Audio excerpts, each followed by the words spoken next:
कैसे है दोस्तों। मैं हूं चंद्रेश ठाकुर और आप देख रहे हैं हमारी अपनी YouTube channel doctor Chandresh wave. तो आज के वीडियो जो है अपना वीकली सीरीज का वीडियो है और यहाँ पर हम लोग जो है दो इंडेक्स और साथ ही साथ में क्रूड और बाकी कुछ स्टॉक के चार्ट के ऊपर जो है चर्चा कर लेंगे, बातचीत कर लेंगे वहाँ पर कैसी मूवमेंट आने वाले वक्त में रह सकती है। ठीक है, तो ज़्यादा वक्त ना लेते हुए वीडियो को शुरू करूँ उससे पहले मैं आपसे एक छोटी सी रिक्वेस्ट करना चाहूँगा कि आप हमारी वीडियो को लाइक कीजिए, हमारी यूट्यूब चैनल को सब्सक्राइब कीजिए और बेल नोटिफिकेशन आइकन है उसको ऑन कर दीजिए ताकि आपको जो है फ्रीक्वेंटली नई नई अपडेट मिलती रहे दोस्तों। और अगर आप हमारे साथ में सीखना चाहते हैं तो आप हमारे डॉक्टर चंद्रेश वेव की एप्लीकेशन, जिसके लिंक मैंने इस वीडियो के डिस्क्रिप्शन में दी है, वहां से आप डाउनलोड कीजिए एप्लीकेशन को और हमारे साथ में जो है ज्वाइन हो सकते हैं हमारे कोर्स के अंदर। ठीक है, तो दोस्तों शुरुआत करूंगा मैं सबसे पहले जी पावर इंडिया लिमिटेड की। मैं फ्राइडे के दिन में जो वीडियो नहीं बना पाया, सैटरडे संडे भी थोड़ा सा जो है एंजॉय करने में चला गया छुट्टी के हिसाब से। तो फ्राइडे को जो मूवमेंट आया जी पावर इंडिया लिमिटेड में हाई वॉल्यूम के साथ में स्टॉक जो है तकरीबन अगर मैं बात करूं तो 50 रुपए के आसपास की तेजी इसके अंदर हमें देखने को मिली। और एक्चुअली में ये चला तो जो था वो 60-70 रुपए तक चला था, बट लास्ट में जो है प्रॉफिट बुकिंग की वजह से थोड़ा सा नीचे आता हुआ भी हमको दिखाई दिया है। तो अच्छा खासा चला है जी पावर इंडिया लिमिटेड। जैसा कि हमने बात किया है इस स्टॉक के बारे में, ये स्टॉक जो है आने वाले वक्त में हो सकता है 600-700 से लेकर 1000 रुपए तक के जोन में जा सकता है। जिस तरह से इसके फंडामेंटल डेवलप हो रहे हैं, जिस तरह से उसका चार्ट डेवलप हो रहा है, उसके हिसाब से जो है आने वाले वक्त में मुझे लग रहा है कि बहुत अच्छा परफॉर्म करने वाला है ये स्टॉक। ठीक है, तो सबसे पहले मैं जो है जी पावर की यही चीज को मैं बात आपसे जो करना चाहता था कि फ्राइडे के दिन में जो मूवमेंट आई उसको हम जो है बात नहीं कर पाए। फ्राइडे के दिन में अच्छा खासा प्रॉफिट हमें देखने को मिला पोर्टफोलियो के अंदर भी, और उसी चीज को जो मैं आपसे डिस्कस करना चाह रहा था। तो शुरुआत करते निफ्टी से। निफ्टी में दोस्तों देखिए अभी जो है कुछ दिनों से अगर मैं बात करूं तो लास्ट जो वीक गुजरा है उसमें मार्केट ऊपर की तरफ गया है। हालांकि मार्केट 300 पॉइंट के आसपास जो है ऊपर गया है लास्ट 5 डे में, बट वो जो मूवमेंट थी वो मूवमेंट में ना ही तो वॉल्यूम जो था वो बढ़ रहा था और ना ही तो जो है ऐसी पॉजिटिव कैंडलें हमें देखने को मिल रही थी कि जिसकी वजह से हमें जो है हमारा कॉन्फिडेंस थोड़ा सा लॉन्ग साइड में बढ़े। ठीक है, तो हमें करना क्या है, जो मैंने लास्ट वीडियो में बोला था, डेली टाइम फ्रेम का चार्ट मैंने यहाँ पर निफ्टी का ओपन करके रखा है।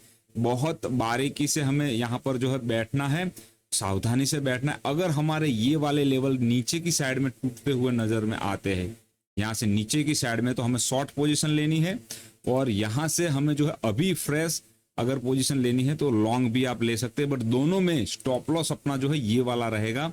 23,260 के आसपास का स्टॉप लॉस रहेगा। स्टॉप लॉस रखने की वजह, स्टॉप लॉस रखने का कारण ये है कि ये एक ऐसा लेवल है जो आने वाले वक्त में मेक इन ब्रेक जो है डिसाइड करेगा दोस्तों। ठीक है, बजट अगर अच्छा होगा, यहां से मार्केट को भागना है तो भी अपने लिए यही पॉइंट जो है स्टॉप लॉस रहेगा। और अगर बजट को हम छोड़ते हैं और मान लीजिए कि यहां से मार्केट करेक्ट होने वाला है, ठीक है, नीचे की साइड में, तो भी यही वाले पॉइंट से हमें जो है सबसे पहला ट्रिगर पॉइंट अपना रहेगा। तो निफ्टी के अंदर ये जो लाइन है 23,260 की, इसको खास ध्यान में रखना है। अगर मैं छोटे टाइम फ्रेम की भी बात करूं तो दोस्तों ये जो पूरी की पूरी वेव है, यहाँ पर अगर मैं आपको बताना चाहूँ तो ये जो डीप लगने के बाद यहाँ पर जो रिकवरी हुई है, यहाँ पर ये 21,200 के आसपास, 300 के आसपास जाने के बाद जो मार्केट में जो रिकवरी आई है, तो कहीं ना कहीं इसने जो है हालांकि लास्ट जो स्विंग हाई था उससे ऊपर तो मार्केट को जैसे तैसे क्लोज करवा दिया है, बट यहाँ पर जो मोमेंटम थी वो धीरे धीरे जो है स्ट्रेंथ उसकी जो है कम हो रही है, उस मोमेंटम की जो है स्ट्रेंथ कम हो रही है। तो इस बात को हमें ध्यान में रखना है। मुझे लग रहा है कहीं ना कहीं कि ये जो है कीमतें थक रही है। अगर इधर गवर्नमेंट साइड से ऐसी कुछ न्यूज आ जाए तो ठीक है, वरना ये जो है नीचे की साइड में ब्रेकडाउन हो जाएगा। ठीक है, ये हो गया निफ्टी के बाद बैंक निफ्टी की अगर मैं बात करूं तो बैंक निफ्टी में तो क्लियरली मुझे नेकेड आई से जो ये राइज है वो करेक्टिव राइज लग रहा है। और चार्ट पर भी आप जैसे देख पा रहे हैं कि ये जो राइज आया है वो हम कायदे से बोल सकते हैं कि ये बी जो वेव है वो एक करेक्टिव राइज है, और आने वाले वक्त में अभी भी बैंक निफ्टी में संभावनाएं हैं कि नीचे की साइड में एक बार जो है ये जो ब्लैक लाइन मैंने ड्रॉ करके रखी है 48,166 के लेवल को टेस्ट कर सकता है मार्केट, बैंक निफ्टी आने वाले वक्त में। तो बैंक निफ्टी में पैटर्न कंफर्म नहीं किया है, और उसी वजह से मुझे लग रहा है कि आने वाले वक्त में बैंक निफ्टी में गिरावट आ सकती है। ठीक है, बजट से पहले अगर आप चाहे तो पोर्टफोलियो हेज करने के हिसाब से देखें या ट्रेड के हिसाब से देखें, आप अपने जो है एक आध पी बाय करके रख सकते हैं।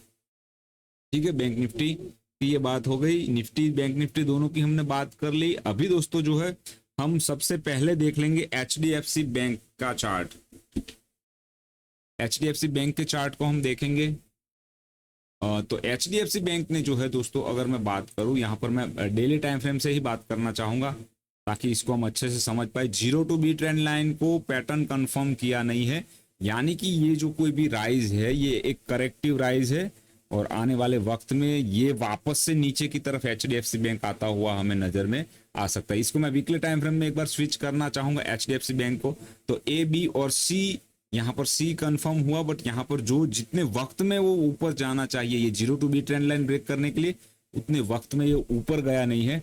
तो ये एक जो है एक सिग्नल आने वाले वक्त में हो सकता है कि HDFC बैंक वापस से नीचे की साइड में आए और कहीं ना कहीं 1450 के जोन को रिटेस्ट कर सकता है HDFC बैंक आने वाले वक्त में दोस्तों। ठीक है, उसके बाद में मैं बात करूंगा रिलायंस की।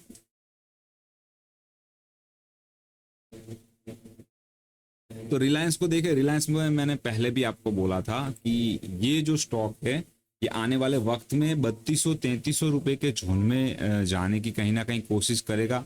हालांकि यहाँ पर जो है टच एंड गो टाइप का हुआ है, ये 5 नंबर जो हमें दिखाई रहा है वो टच एंड गो टाइप का हुआ है।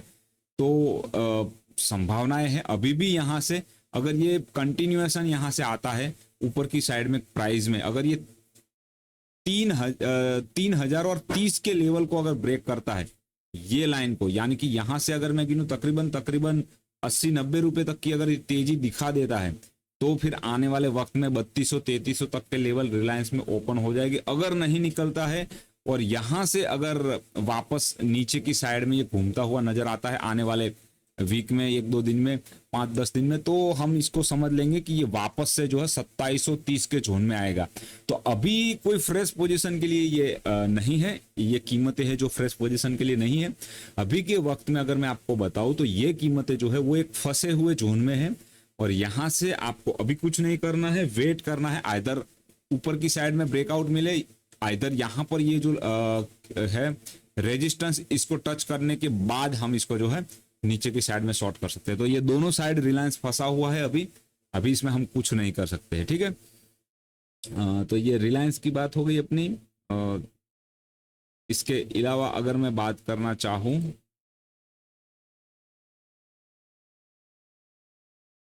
तो जोमेटो जो है अपना वो सही अभी फंसा हुआ है। क्रूड ऑयल को एक बार इसके चार्ट को मैं ओपन कर लेता हूं। क्रूड ऑयल में हालांकि पिछले कुछ 10-15 दिनों में हमें जो है अच्छी तेजी देखने को मिली। 6000 से लेकर वो 6500 6600 के जोन में कहीं ना कहीं कीमतें आती हुई नजर में आई है, तो वो बहुत अच्छी बात है। और अगर यहाँ से ये ऊपर निकला तो दोस्तों आने वाले वक्त में, जैसा कि मैं बता रहा हूँ, क्रूड में कुछ ना कुछ नया धमाका होगा और क्रूड जो है ऊपर की साइड में ज्यादातर कोशिश करेगा निकलने की। ठीक है, क्योंकि नीचे का जो इसका करेक्शन है कहीं ना कहीं अभी ये खत्म करने को है। वक्त भी इसने बहुत सारा नीचे की साइड में बिता लिया है, और अगर यहाँ से कुछ इसको ट्रिगर मिलता है ऊपर की साइड में जाने के लिए तो ये डेफिनेटली ऊपर जो है हिट कर जाएगा। तो क्रूड में हमें ध्यान रखना है। मुझे लग रहा है यहाँ से क्रूड जो है एक बार के लिए अगर आ भी जाता है 50-100 रुपए नीचे, तो वो अपना ABC कंप्लीट करने के बाद 1 आवर टाइम फ्रेम में वापस से ऊपर की तरफ चलना चालू करेगा, और क्रूड कहीं ना कहीं ऊपर 7000 के जोन में जाने की कोशिश आने वाले कुछ दिनों में करेगा। ठीक है, अगर वहां से पैटर्न अच्छा चलता है और अच्छा स्टॉक चल जाता है, क्रूड चल जाता है, तो हमें जो है कहीं ना कहीं क्रूड जो है ऊपर की साइड में 7000 के 9000 तक के लेवल दिखाई दे सकते हैं। उसके बाद में विप्रो को एक बार देख लेते हैं, क्योंकि विप्रो में हम फ्रीक्वेंटली बात कर रहे हैं। तो डेली टाइम फ्रेम के हिसाब से देखें तो यहां से ये जो है ऊपर चला जाना चाहिए था, अगर ये अभी भी नहीं जा रहा है, इसका एक रीजन ये है कि यहाँ पर अगर ये बॉक्स बनाकर, ऐसा बॉक्स बनाकर अगर फिर वापस ऊपर चलने की कोशिश करता है तो फिर हम जो है मानेंगे कि ये जो है ऊपर की साइड में 700 के लेवल के लिए निकल जाएगा विप्रो। तो विप्रो में ज्यादा बियरिश नहीं रहना है, अगर नीचे मिलता भी है तो हमें जो खरीद के जाने की कोशिश करनी है ज्यादातर विप्रो के अंदर। उसके अलावा कोलगेट पामोलिव इंडिया लिमिटेड के स्टॉक को हम अगर डिस्कस कर ले तो ये जो है दोस्तों, ये पहले ही मैं बता चुका था 1400 से 2800 तक ये एक साल में जो गया है। तो यहाँ पर मैं 1200 रुपए के आसपास, 1400 रुपए के आसपास, जब भी मैं दोस्तों के साथ में बात करता था मैं उनको बताता था कि ये जो है ये रेडी हो रहा है डबल होने के लिए, और इसने जो है डबल अपने आप को जो है साबित भी किया है। ठीक है, तो अभी फ्रेश अगर मैं एंट्री के लिए बात करूं, फ्रेश एंट्री के लिए कोलगेट में अभी नहीं बन रही है हमारी कहीं पर भी।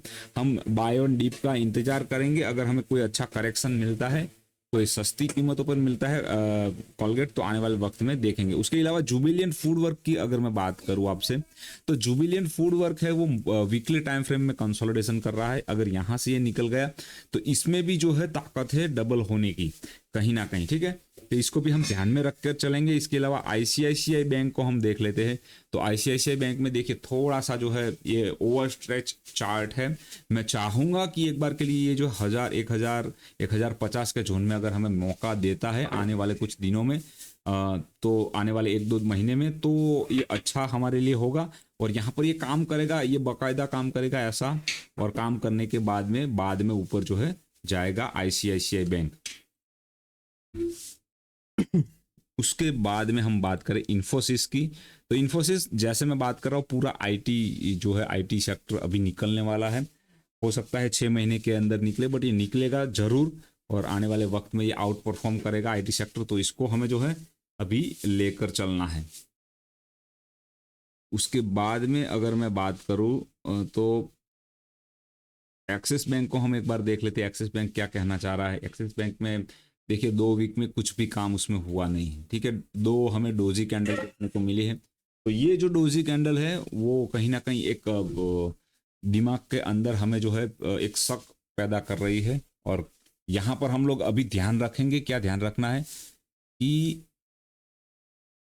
अगर मैं आपको ये बताना चाहूँ कि ये अगर ये जोन को कहीं ना कहीं नीचे की तरफ काटता हुआ नजर में आता है एक्सिस बैंक, तो इसमें से हम कुछ देर के लिए जो है ब्रेक ले लेंगे। क्यों ब्रेक लेंगे? क्योंकि ये जो है फिर चांसेस होगा कि ये नीचे की साइड में 1100 1070 के जोन में वापस आने की कोशिश करेगा, बाकायदा काम करेगा, और बाद में फिर ऊपर जाने के लिए ये निकलेगा दोस्तों। ठीक है, तो आज हमने जो है बहुत सारे स्टॉक के बारे में बात कर ली, बहुत सारी चीज़ों के बारे में डिस्कस कर लिया।